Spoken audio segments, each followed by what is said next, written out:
نحمده ونصلي على رسوله الكريم أما بعد فأعوذ بالله من الشيطان الرجيم بسم الله الرحمن الرحيم رب اشرح لي صدري ويسر لي أمري واحلل عقدة من لساني يفقهوا قولي ربنا زدنا علما.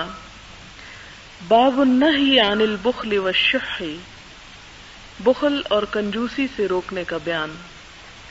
قال اللہ تعالی وَأَمَّا مَنْ بَخِلَ وَاسْتَغْنَى وَكَذَّبَ بِالْحُسْنَى فَسَنُيَسِّرُهُ لِلْعُسْرَى وَمَا يُغْنِي عَنْهُ مَالُهُ إِذَا تَرَدَّى. وقال تعالی وَمَنْ يُوقَ شُحَّ نَفْسِهِ فَأُولَئِكَ هُمُ الْمُفْلِحُونَ. وَأَمَّا الْأَحَادِيثُ فَتَقَدَّمَتْ جُمْلَةٌ مِنْهَا فِي الْبَابِ السَّابِقِ. وعن جابر رضی اللہ عنہ ان رسول اللہ صلی اللہ علیہ وسلم قال اتقوا الظلم فإن الظلم ظلمات يوم القيامة واتقوا الشح فإن الشح أهلك من كان قبلكم حملهم على أن سفكوا دماءهم واستحلوا محارمهم. رواہ مسلم. قرآن پاک میں اللہ تعالیٰ کا ارشاد ہے، اور جس نے بخل کیا اور بے پرواہ بنا رہا اور اچھی بات کو جھٹلایا تو ہم آسان کر دیں گے اس کے لیے مشکل راستہ، اور اس کے کسی کام نہ آئے گا اس کا مال جب وہ ہلاکت کے گڑھے میں گرے گا. اور اللہ تعالیٰ نے ارشاد فرمایا، اور جنہیں بچا لیا گیا نفس کے بخل سے تو یہی لوگ فلاح پانے والے ہیں. اس موضوع کی احادیث تو ان میں سے اکثر کا بیان گزشتہ باب میں ہو چکا ہے. اس باب میں صرف ایک حدیث بیان کی گئی ہے. حضرت جابر رضی اللہ تعالیٰ عنہ سے مروی ہے کہ حضور صلی اللہ علیہ وسلم نے فرمایا، ظلم سے بچو کیونکہ ظلم قیامت کے دن بے شمار اندھیروں کی شکل اختیار کر لے گا، اور بخل سے بچو کہ بخل نے ان لوگوں کو ہلاک کیا جو تم سے پہلے تھے. بخل نے انہیں ایک دوسرے کا خون بہانے پر ابھارا، اور بخل ہی کی وجہ سے وہ حرام چیزوں کو حلال سمجھنے لگے. اس مختصر سے باب میں بخل اور شح کا لفظ استعمال ہوا ہے. بخل کا لفظ عموماً کنجوسی کے معنوں میں استعمال ہوتا ہے، مال کو خرچ نہ کرنے کے لیے. حقیقت میں اس جذبے کے کئی ایک نام ہیں. بخل صرف اس چیز کا نام نہیں کہ انسان اپنا مال خرچ نہ کرے، بلکہ بخل اس چیز کا نام بھی ہے کہ انسان جہاں پر حق ہو، جہاں پر خرچ کرنا ضروری ہو وہاں پر تو خرچ نہ کرے، اور جہاں خرچ کرنا ضروری نہ ہو، وہ اسراف یا ریاکاری میں آتا ہو، وہاں پر دل کھول کے خرچ کرے. اسی طرح بخل ہی کی ایک قسم وہ ہے جسے قرآن پاک میں قطر کہا گیا ہے، یعنی قطورہ، انسان کی ایک صفت کے طور پر، کہ جس میں انسان خیر کو اپنی ذات پر بھی خرچ نہ کرے، دوسروں پر تو دور کی بات اپنے آپ کو بھی محروم رکھے. اور شح دراصل دل کی تنگی کو کہتے ہیں، جو نہ صرف یہ کہ مال کے معاملے میں بلکہ ہر معاملے میں دل کا تنگ ہونا کہ کسی کے ساتھ انسان کوئی بھی خیر یا بھلائی کا سلوک نہ کر سکے، حتیٰ کہ انسان کسی کے ساتھ مسکرا کے بھی پیش نہ آئے یا کسی کے ساتھ کھلے دل سے یا فراخی کا معاملہ نہ کرے. تو یہ تمام چیزیں جو ہیں یہ بخل میں شامل ہوتی ہیں. پھر اسی طرح بخل کی بدترین قسم جسے قرآن پاک کی سورۃ الہمزہ میں بیان کیا گیا کہ الذی جمع مالا وعددہ، کہ جو مال جمع کرتا ہے اور اسے گن گن کے رکھتا ہے. مال جمع کرنا اس کی ایک ہابی ہے، اس کا مشغلہ ہے اور اس کا شوق ہے، جس میں اس کا شوق صرف گننے سے پورا ہوتا ہے، یعنی اس کو مزید بڑھاتے چلے جانے سے، اس کا فکر زیادہ سے زیادہ ہوتے چلے جانے سے. نہ اسے اپنی ذات پر خرچ کرنے کا کوئی خیال ہے، کیونکہ انسان کے اوپر اپنی ذات کا بھی حق ہے کہ اپنے آپ کو انسان گرمی سردی سے بچائے، بیماری سے بچائے، اپنی ضروریات کا خیال رکھے، اپنے اوپر ایسی کیفیات کو نہ آنے دے کہ جس سے دوسرے اس کو فقیر سمجھ کر اس پر خرچ کرنے لگے. اور پھر فرمایا جمع مالہ وعددہ یحسب ان مالہ اخلدہ، کہ وہ انسان سمجھتا ہے کہ اس کا مال ہمیشہ اس کے پاس رہے گا، حالانکہ یہاں پر فرمایا کہ وما یغنی عنہ مالہ اذا تردی، انسان یہ کیوں سمجھتا ہے کہ اس کا مال واقعی اس کے کام آئے گا، وہ تو دنیا سے رخصت ہو جائے گا، اور اگر اس نے اللہ تعالیٰ کے اور بندوں کے حقوق مال کے ادا نہ کیے تو کوئی چیز اسے ہلاکت میں گرنے سے بچا نہیں سکتی۔ تو یہاں پوچھا گیا کہ اس کا مال اس کے آخر کس کام آئے گا کہ جب وہ خود ہلاک ہو جائے، یعنی جب انسان خود ہلاکت کے گڑھے میں گرے گا تو مال اس کو بچا نہیں سکے گا۔ اور اسی لیے آپ صلی اللہ علیہ وسلم سے پوچھا گیا کہ سب سے اچھا صدقہ کیا ہے، تو آپ نے فرمایا کہ انت صدق، کہ تم صدقہ کرو، وانت صحیح شحیح، حالانکہ تم صحت مند ہو اور بخل بھی کرتے ہو، یعنی تمہارا دل اتنا کھلا نہیں، لیکن دل کے بخل کو کاٹ کے انسان اپنے نفس کے خلاف جا کر جب مال اللہ تعالیٰ کے رستے میں خرچ کرتا ہے تو جتنی مشکل سے نکالتا ہے اتنا ہی اس کا اجر زیادہ ہوتا ہے۔ تو گویا اصل چیز اس میں کیا ہے کہ انسان اللہ تعالیٰ کی محبت میں، اور دوسری طرف یہ کہ اپنی ضروریات کو ہوتے ہوئے تھوڑا سا ان کو پیچھے ڈال کر دوسرے کی ضرورت پوری کرے۔ اور پھر اس میں یہ بھی آتا ہے کہ انسان پر اللہ تعالیٰ نے جو نعمتیں دے رکھی ہیں اس کا اظہار بھی کرے، جیسا کہ قرآن پاک میں آتا ہے کہ وَأَمَّا بِنِعْمَةِ رَبِّكَ فَحَدِّثْ، کہ جو نعمتیں تمہیں تمہارے رب نے دی ہیں ان کا اظہار کرو، انہیں چھپا کر نہ رکھو۔ مراد اس سے یہ نہیں کہ ریاکاری کرو، مراد یہ ہے کہ وہ تمہارے جسم پر، تمہارے کھانے میں، تمہارے لباس میں، تمہارے رہن سہن میں ان کا اظہار ہو تاکہ دوسرے تمہیں فقیر نہ سمجھیں۔ پھر اس کے بعد یہ فرمایا کہ جو اپنے نفس کی تنگی سے بچا لیا گیا، جو اپنے نفس کے بخل سے بچا لیا گیا، وہ دراصل فلاح پا گیا۔ کیونکہ غنا کی تعریف بھی، غنا کا معنی ہوتا ہے بے نیازی اور بے پرواہی جو کہ مال و دولت سے انسان کو حاصل ہوتی ہے، تو اس کے بارے میں بھی یہ فرمایا گیا کہ الغنا غنا النفس، غنا یعنی مالداری، دولت مندی دراصل نفس کی دولت مندی ہے۔ اگر دل انسان کا جو ہے وہ مطمئن ہے اور اگر انسان کی حرص نہیں ہے تو وہ تھوڑے پیسوں میں بھی دولت مند ہے، لیکن اگر انسان کی حرص زیادہ ہے تو اس کے پاس ڈھیروں بھی ہو تو اسے کوئی فائدہ نہیں دیتا، اس کا دل پھر بھی تنگ ہوگا۔ تو یہاں بھی دراصل جس چیز کو ایک مومن کی بھلائی اور خیرخواہ اور فلاح کا ضامن قرار دیا گیا وہ یہ کہ انسان دل کی تنگی سے، نفس کے بخل سے بچا لیا جائے۔ جیسے کہ پچھلی مرتبہ حدیث کے اس میں آپ نے پڑھا تھا، آپ کو یاد ہوگا یہ لیسن یا وہ حدیث یاد ہوگی کہ جس میں وہ لوگوں کی مثالیں بتائی گئی تھی کہ 4 قسم کے لوگ ہوتے ہیں۔ سب سے بہترین قسم کے لوگ وہ ہیں کہ جن کو اللہ تعالیٰ نے علم بھی دے رکھا ہے اور ساتھ مال بھی دے رکھا ہے، کہ وہ اپنے علم کی بنیاد پر مال کو بہترین جگہ پہ خرچ کرتے ہیں، تو اللہ تعالیٰ کے ہاں وہ اعلیٰ درجے کے انسان ہیں، یعنی اجر و ثواب کے اعتبار سے۔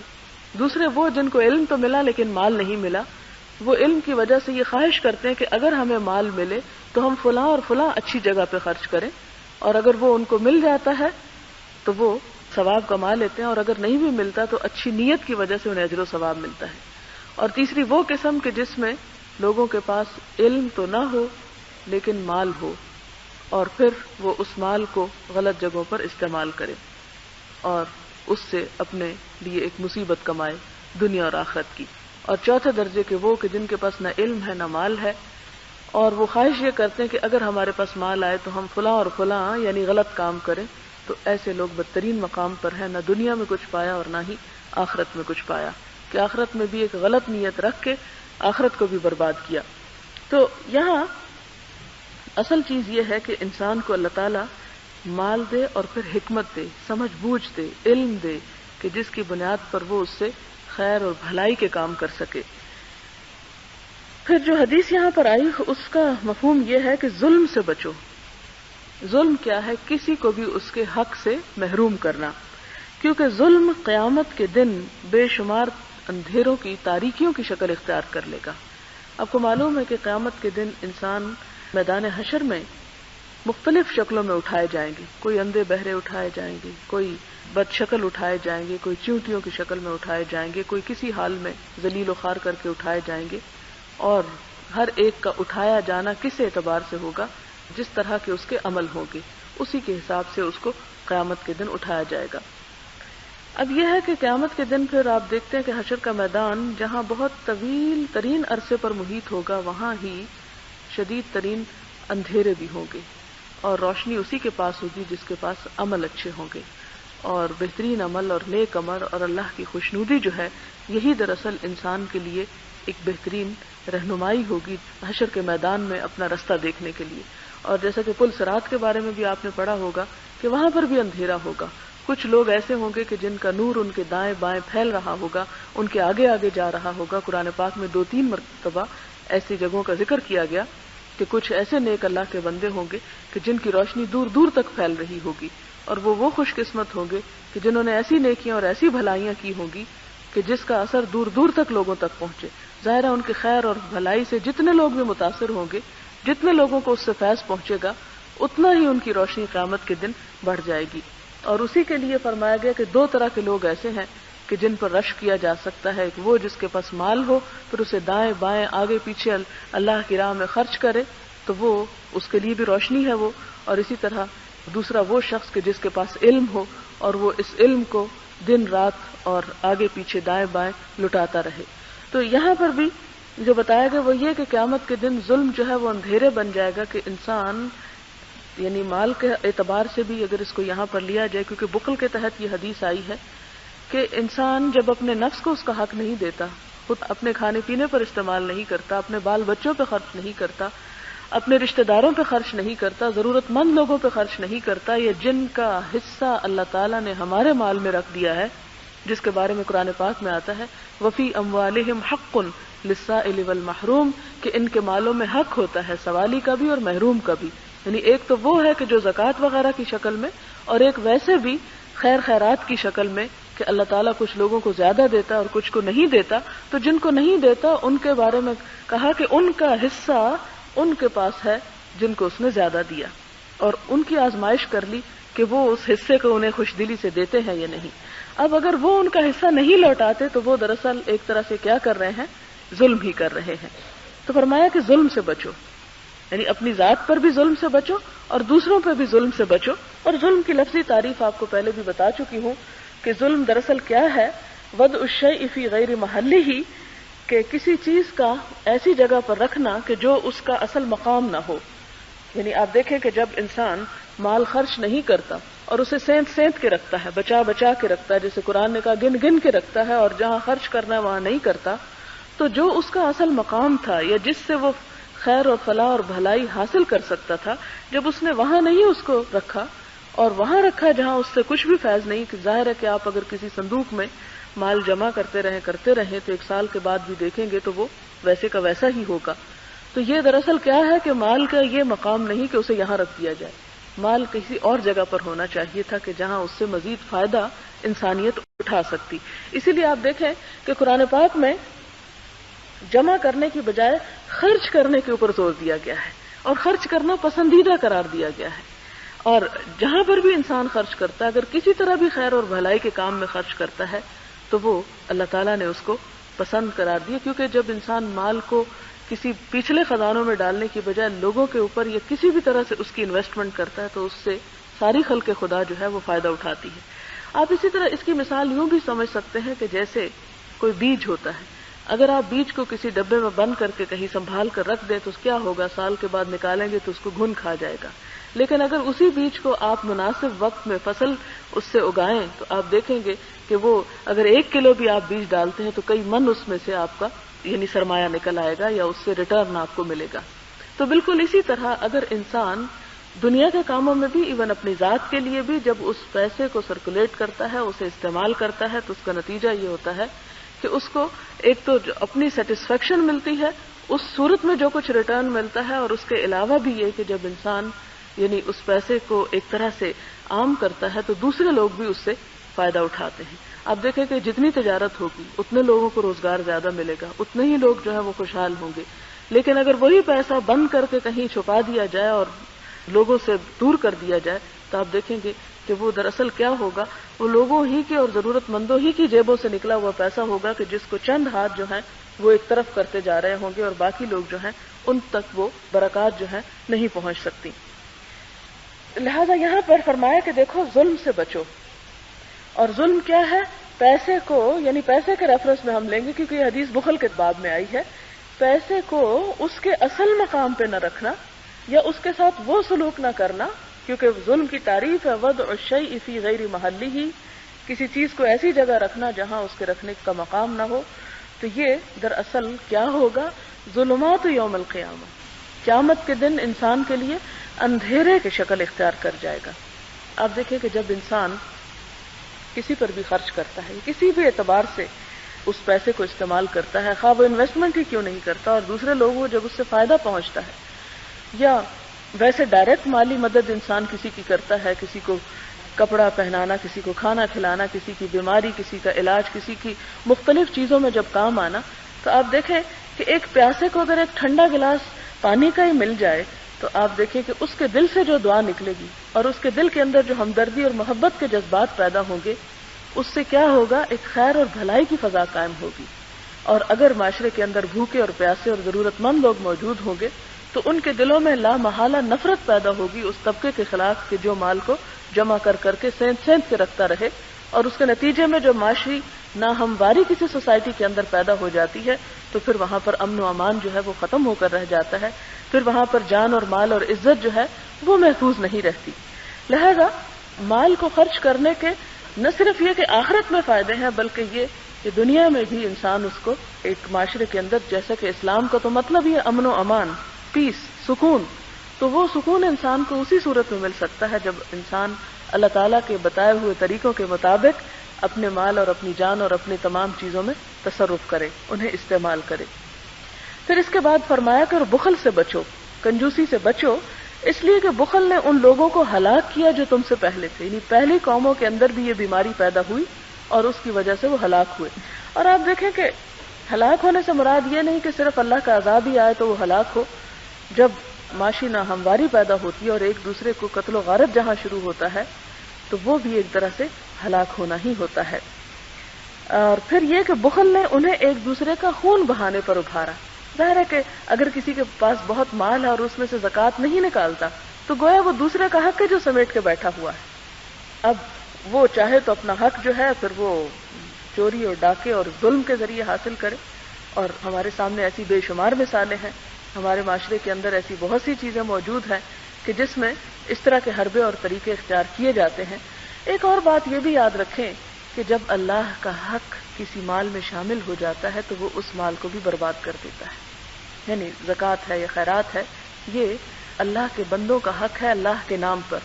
اب اگر کوئی شخص زکوٰۃ نہیں نکالتا یا خیرات نہیں نکالتا تو وہ اس کے دوسرے مال کو بھی برباد کرنے کا سبب بنتا ہے. تو انسان نہ صرف یہ کہ آخرت کی سزا تو آخرت کی ہے، وہ تو آپ انہیں زکوٰۃ کے باب میں انشاءاللہ تعالی جلد ہی پڑھ لیں گے کہ کتنا شدید وارننگ دی گئی ان لوگوں کو کہ جو مال میں سے زکوٰۃ نہیں نکالتے، اور بتایا گیا کہ قیامت کے دن وہ مال گنجے ناگ کی شکل میں ان کے جبڑوں پہ ڈسے گا، ان کے گلے کا توق بن جائے گا اور ہاتھ چبا جائے گا اور کہے گا انا مالو کا انا کنزو کا، میں تیرا مال ہوں، میں تیرا خزانہ ہوں. وہ سزائیں تو قیامت کی، اور فرمایا کہ یہ ہوتا رہے گا جب تک کہ حشر کا میدان قائم رہے. یعنی ایک تو انتظار اور دوسری طرف آپ اندازہ کریں کہ دھوپ اور مصیبت اور ایک عجیب تکلیف، اور انسان نہ سمجھے کہ اس نے جانا کہاں ہے. صحیح بخاری اور مسلم کی حدیث میں آتا ہے کہ پھر اس کو اس کا رستہ دکھایا جائے گا، خواہ وہ جنت کی طرف جائے یا جہنم کی طرف. یعنی اگر اس کے پاس اور بہت سی نیکیاں اور وہ جنت میں جانے کے قابل ہے تو بھی میدان حشر کا سارا عرصہ اس کو یہ سزا بھگتنا پڑے گی. آپ دیکھیں کہ عام روزمرہ زندگی میں ایک سانپ کو دیکھ کے ہماری جان نکل جاتی ہے کہ اگر وہ خدا نخواستہ ہماری طرف نہ بھی. آپ نے دیکھا ہوگا کسی زو کے اندر کسی ایسی جگہ پر حتیٰ کہ بچے اگر ربڑ کا سانپ بھی کہیں پھینک دیں تو اس سے بھی ہاتھ پاؤں ٹھنڈے ہونے لگتے ہیں، اتنی خطرناک چیز ہے. لیکن جب ہم آخرت کے بارے میں پڑھتے ہیں اور سری صاف احادیث میں چیز موجود ہے جس میں کسی قسم کا کوئی شک نہیں کہ زکوٰۃ اگر ادا نہیں کرو گے تو یہی مال جسے تم سمیٹ رہے ہو وہ سانپ کی شکل اختیار کر جائے گا، تو ہمیں کوئی خوف نہیں آتا، کوئی پریشانی نہیں آتی، کیونکہ ہمارا تصور اتنی دور تک ہماری نگاہ کام ہی نہیں کرتی. پھر اس کے بعد فرمایا کہ بخل ہی کی وجہ سے وہ حرام چیزوں کو حلال سمجھنے لگے. ظاہر ہے کہ جب کسی کو حلال طریقے سے نہیں ملے گا تو وہ کیا کرے گا؟ حرام رستے اختیار کرے گا. فرمایا کہ یہ ایک معاشرے کے اندر بہت سی برائیوں کی جڑ ہے. انسانوں کے دل جو ہیں وہ تنگ ہو جائیں اور ان کے اندر بخل اور کنجوسی کے جذبات پیدا ہو جائیں. اس کے برعکس ایک مومن کی صفت کیا بتائی گئی؟ ایثار اور ہمدردی. تو باب ہے باب الایثار والمواسات، ایثار اور ہمدردی کا بیان. قال اللہ تعالی وَيُؤْثِرُونَ عَلَىٰ أَنفُسِهِمْ وَلَوْ كَانَ بِهِمْ خَصَاصَةٌ. اللہ تعالیٰ نے ارشاد فرمایا اور وہ ترجیح دیتے ہیں انہیں اپنے آپ پر اگرچہ خود انہیں اس چیز کی شدید حاجت ہو، یعنی خواہ وہ کتنے ہی ضرورت مند کیوں نہ ہو، لیکن وہ اپنی ذات پر دوسروں کو فوقیت دیتے ہیں. وقال تعالی وَيُطْعِمُونَ الطَّعَامَ عَلَى حُبِّهِ مِسْكِينًا وَيَتِيمًا وَأَسِيرًا. اور اللہ تعالیٰ فرماتے ہیں کہ اور کھانا کھلاتے ہیں اللہ کی محبت میں مسکین، یتیم اور قیدی کو، اور اسی طرح آخری آیات تک. اس میں آپ دیکھیں کہ یہ دونوں آیات جو ہیں وہ بہت خوبصورت ہیں. پہلی آیت کے پیچھے تو ایک واقعہ ہے کہ حضور صلی اللہ علیہ وسلم کا عام طور پر طریقہ کار یہ ہوتا تھا کہ جب کوئی مہمان آتا تھا تو آپ صلی اللہ علیہ وسلم مسجد میں جو لوگ اکٹھے ہوتے تھے، صحابہ کرام ان میں سے پوچھتے کہ اس مہمان کو کون لے کر جائے گا. ظاہر ہے کہ نہ تو وہاں پر ایسا کوئی مہمان خانہ تھا، نہ کوئی ٹھہرانے کی جگہ تھی، اور خاص طور پر آخری سالوں میں وفد کے وفد حضور صلی اللہ علیہ وسلم کے پاس تشریف لا رہے تھے اسلام قبول کرنے کے لیے، اور کچھ لوگ اسلام کو سیکھنے کے لیے بھی آپ کے پاس آ کر عرصہ دراز تک رہتے تھے اور پھر واپس جا کر اپنی اپنی قوم کو سکھاتے. تو ایسی صورت میں ہوتا یہ تھا کہ بعض اوقات کوئی شخص ایسا نہ ملتا کہ جو مہمان کو اپنے ہاں ٹھہرا سکے، کیونکہ سب کے ہاں کھانے کے لیے اتنا ہوتا نہیں تھا. اسی طرح ایک موقع پر ایک مہمان آیا، آپ صلی اللہ علیہ وسلم نے مختلف لوگوں سے دریافت کیا، لیکن اس کو کوئی بھی لے جانے کے لیے تیار نہ ہوا، کیونکہ کسی کے پاس بھی کھلانے کے لیے اتنا نہیں تھا. تو ایک صحابی نے حامی بھر لی اور کہا کہ میں ان کو اپنے گھر لے جاتا ہوں، میں انہیں کھانا کھلا سکتا ہوں. جب انہیں لے کر اپنے گھر گئے تو کھانا صرف اتنا تھا کہ جسے یا تو گھر والے کھا سکتے تھے یا پھر مہمان کھا سکتا تھا. تو انہوں نے اپنے بچوں کو کسی طرح بہلا کے سلا دیا اور سارا کھانا لا کر مہمان کے آگے رکھ دیا، اور کھانا کھاتے ہوئے چراغ بجھا دیا اور خود اس طرح ظاہر کیا کہ جیسے خود بھی ساتھ کھا رہے ہیں. اور اس طرح مہمان بغیر کسی شرمندگی کے اور بغیر کسی پریشانی کے اس نے پیٹ بھر کے کھانا کھایا، اور اس بات کا اللہ تعالیٰ کے سوا کسی کو علم نہ تھا کہ گھر والے کس طرح خود بھوکے ہیں اور کس طرح وہ مہمان کو کھلا رہے ہیں. تو اللہ تعالیٰ نے وحی کے ذریعے حضور صلی اللہ علیہ وسلم کو اس بات پر مطلع کیا اور ان کی تعریف میں یہ آیت اتاری کہ وَيُؤْثِرُونَ عَلَىٰ أَنفُسِهِمْ وَلَوْ كَانَ بِهِمْ خَصَاصَةٌ، کہ وہ دوسروں کو اپنی ذات پہ ترجیح دیتے ہیں خواہ وہ خود شدید بھوکے ہی کیوں نہ ہو. یہاں جوع کا لفظ نہیں استعمال ہو، خصاصہ، خواہ خود کتنے ہی ضرورت مند کیوں نہ ہو، لیکن وہ دوسروں کو اپنے اوپر فوقیت دیتے ہیں. اور یہی وجہ ہے کہ آپ دیکھتے ہیں کہ ہم بعضوں کو سوچتے ہیں کہ کس طرح وہ 22-23 سال کے اندر یہ ممکن ہوا کہ ایک مسلمان جو ایک تپتے ہوئے صحرا، جہاں کوئی نہ درخت ہے، نہ پانی ہے، نہ کوئی زندگی کا سر و سامان ہے، وہاں سے اٹھ کر پوری دنیا پہ چھا جاتے ہیں، مشرق و مغرب میں، شمال اور جنوب میں. یہ کس طرح ممکن ہوا؟ یہ اس وجہ سے ممکن ہوا کہ ان کے اخلاق اتنے عظیم تھے کہ وہ صرف اپنے لیے نہیں جیتے تھے، دوسروں کے لیے جیتے تھے. لیکن ہمارے ہاں ایسی مثال ڈھونڈے سے بھی کہیں نہ ملے. اور پھر دوسری آیت جو ہے وہ یہ کہ وہ لوگوں کو کھانا کھلاتے ہیں. وَيُطْعِمُونَ الطَّعَامَ عَلَىٰ حُبِّهِ، کیوں کھلاتے ہیں؟ اللہ کی محبت میں. ہاں؟ اور دوسرا ہی کی ضمیر اگر لے جائے مال کی محبت میں، کہ مال کی محبت ہونے کے باوجود وہ اسے دوسروں پر خرچ کرتے ہیں اور دوسروں کو بھی کھلاتے ہیں. کون کون ان کے اس میں آتا ہے؟ مسکیناً و یتیماً و اسیرا. مسکین بھی یعنی ضرورت مند، حاجت مند.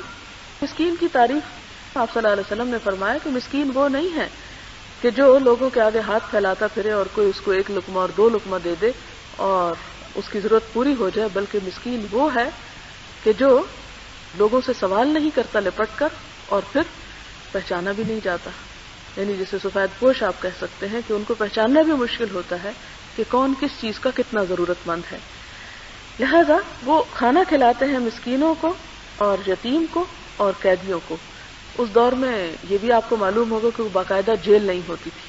جب کوئی جنگی قیدی آتے یا کسی بھی طرح سے تو وہ قیدی لوگوں کے گھروں پہ تقسیم کر دیے جاتے تھے. یعنی وہ ان کو غلام بنا کے رکھتے یا ان سے کام لیتے، لیکن یہ کہ کھانا ان کو وہی لوگ دیتے، یا پھر یوں ہوتا کہ کھانا مانگنے کے لیے ان کو چھوڑ دیا جاتا. یعنی قیدی کا کیا ذمہ ہوتا کہ وہ لوگوں سے بھیک مانگے. لہذا یہ لوگ اس زد میں آتے ہیں کہ جن کے اوپر خیرات یا صدقات یا بھلائی جن کے ساتھ کی جا سکتی ہے. اس بارے میں جو حدیث ہے وہ ہے ان ابی ہریرہ رضی اللہ عنہ قال جاء رجل الى النبي صلی اللہ علیہ وسلم فقال انی مجہود فارسل الى بعض نسائه فقالت والذي بعثك بالحق ما عندي الا ماء ثم ارسل الى الاخرى فقالت مثل ذلك حتى قلنا كلهن مثل ذلك لا والذي بعثك بالحق ما عندي إلا ماء. فقال النبي صلى الله عليه وسلم من يضيف هذا الليلة؟ فقال رجل من الأنصار أنا يا رسول الله.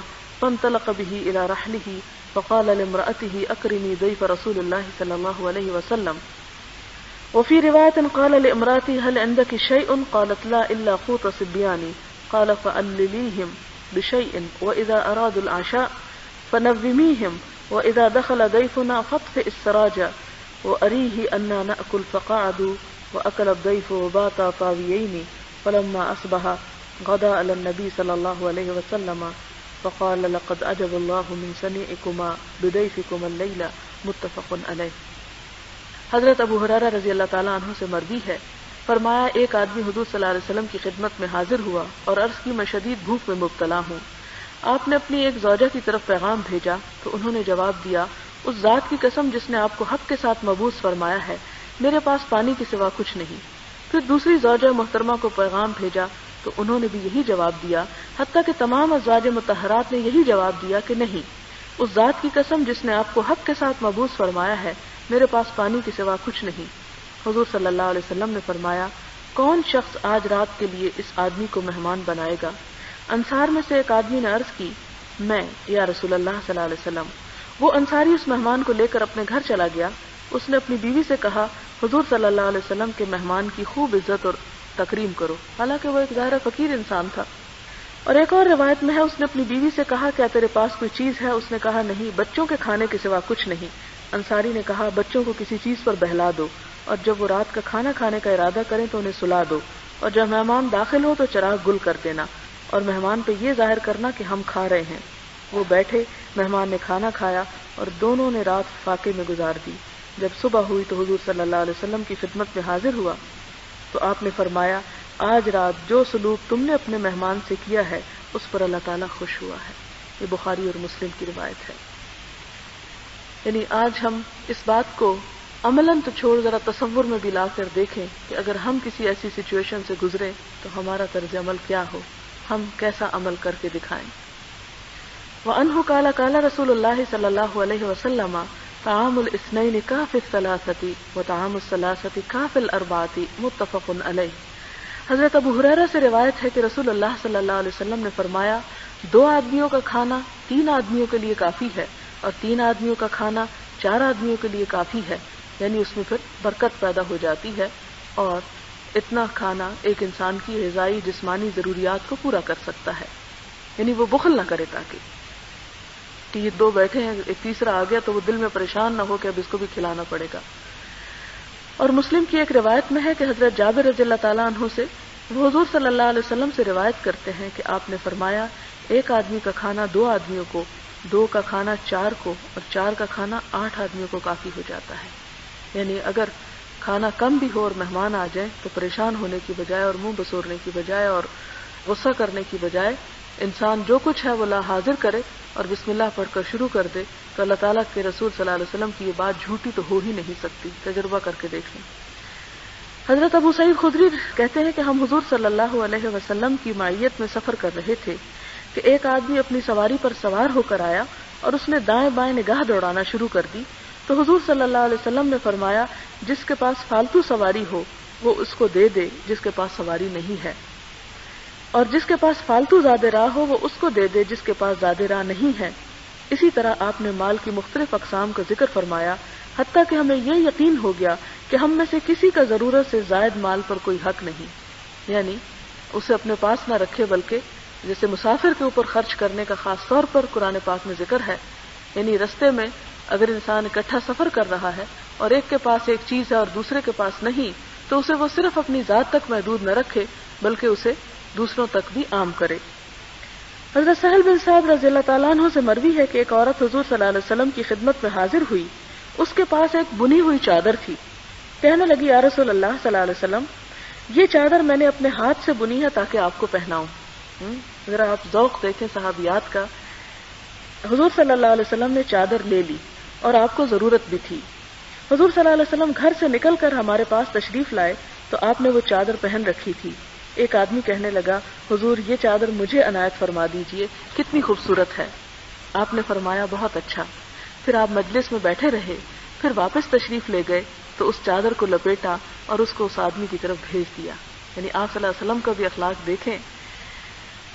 صحابہ کرام میں سے اس شخص سے کسی نے کہا تو نے اچھا نہیں کیا, یعنی کیوں تم نے حضور صلی اللہ علیہ وسلم سے یہ لی؟ حضور صلی اللہ علیہ وسلم نے چادر زیب تن فرما رکھی تھی اور آپ کو اس کی ضرورت بھی تھی, پھر تم نے حضور صلی اللہ علیہ وسلم سے چادر مانگ لی, حالانکہ تمہیں معلوم تھا کہ حضور صلی اللہ علیہ وسلم کسی سائل کو خالی ہاتھ نہیں لوٹاتے. اس شخص نے کہا خدا کی قسم میں نے چادر اس لیے نہیں مانگی کہ میں اس کو پہنوں, بلکہ میں نے تو اس لیے مانگی کہ اس کو اپنا کفن بناؤں. حضرت سہل فرماتے ہیں کہ اس آدمی کا کفن اسی چادر کا تھا. یعنی ایک محبت کی علامت تھی, اور ظاہر ہے کہ وہ اپنے ساتھ دنیا سے اور کیا لے جاتے سوائے اس کے کہ اللہ اور اس کے رسول صلی اللہ علیہ وسلم کی محبت, اور جس سے محبت ہوتی ہے اس کی پھر ہر چیز سے پیار ہوتا ہے انسان کو. حضرت ابو موسیٰ رضی اللہ تعالی عنہ سے روایت ہے, فرماتے ہیں کہ حضور صلی اللہ علیہ وسلم نے فرمایا اشر قبیلہ کے لوگوں کا جب سفر جنگ میں زاد راہ ختم ہو جائے یا مدینہ منورہ میں ان کے اہل و عیال کے سامان خورد و نوش میں قلت پیدا ہو جائے تو جو کچھ بھی ان کے پاس ہو اس کو ایک کپڑے میں جمع کر دیتے ہیں اور پھر ایک برتن سے اس کو برابر تقسیم کر لیتے ہیں, سو وہ مجھ سے ہیں اور میں ان سے ہوں. یہ ایک بہت پرحکمت بات ہے. اشر قبیلہ کی طرف اشارہ ہے. حضرت ابو موسیٰ اسی سے تعلق رکھتے تھے, اشعریین میں سے. کہتے ہیں کہ ان کا کام یہ ہوتا ہے کہ جب یہ لوگ کہیں اکٹھے ہوتے ہیں اور ان کی چیزیں کم پڑ جاتی ہیں تو یہ اپنی ساری چیزوں کو اکٹھا کر لیتے ہیں اور پھر برابر کا سب تقسیم کر لیتے ہیں. فرمایا کہ ان کی یہ بات مجھے پسند ہے, وہ مجھ سے ہے اور میں ان سے ہوں. یعنی جو یہ طریقہ اختیار کرے دراصل وہ میری سنت ایک طرح سے اختیار کرے گا, اور اس کے مال میں کبھی یعنی بے برکتی نہیں ہوگی بلکہ برکت پیدا ہو جائے گی.